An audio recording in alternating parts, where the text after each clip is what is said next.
अस्सलाम वालेकुम friends, I welcome all of you to my YouTube channel. Friends, जैसा कि आपको पता है ये हमारी एमसीक्यू सीरीज़ है रिगार्डिंग इकोनॉमिक्स। तो ये दूसरा वीडियो है जिसमें हम 10 एमसीक्यूज़ रिगार्डिंग इकोनॉमिक्स डिस्कस कर रहे हैं। तो पहला एमसीक्यू है इसमें, which one of the following is not an objective of physical policy of Indian government. Physical policy का इसमें से कौन सा ऑब्जेक्टिव नहीं है? Full employment, price stability, equitable distribution of wealth and income, regulation of interstate trade. तो full employment भी है फिजिकल पॉलिसी का ऑब्जेक्टिव, प्राइस स्टेबिलिटी भी है, equitable distribution of wealth and income भी है। तो रेगुलेशन ऑफ इंटरस्टेट ट्रेड ये उसका ऑब्जेक्टिव नहीं है फिजिकल पॉलिसी। तो इसका answer regulation of interstate trade है।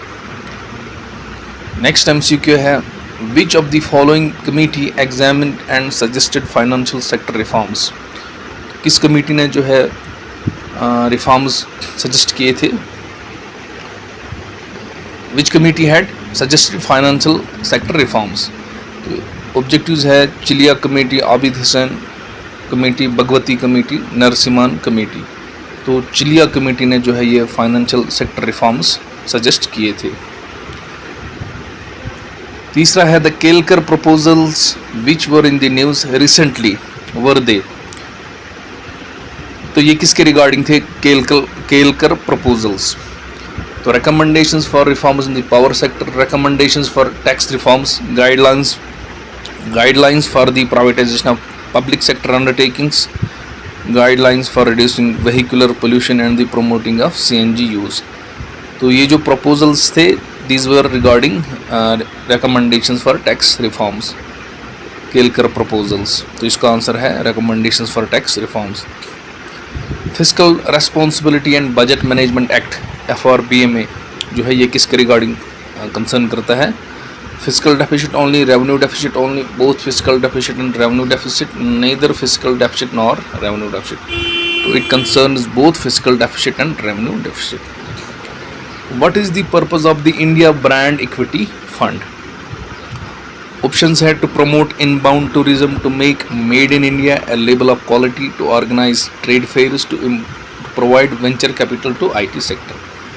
तो इसका आंसर है to make made in India a label of quality।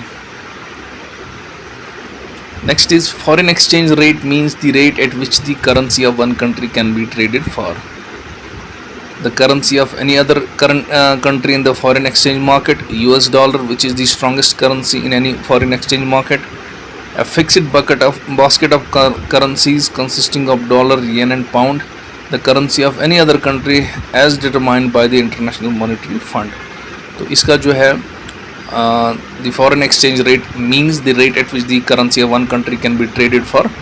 तो इसका आंसर है the currency of any other country in the foreign exchange market। The practice of selling goods in a foreign country at a price below their domestic selling price is called।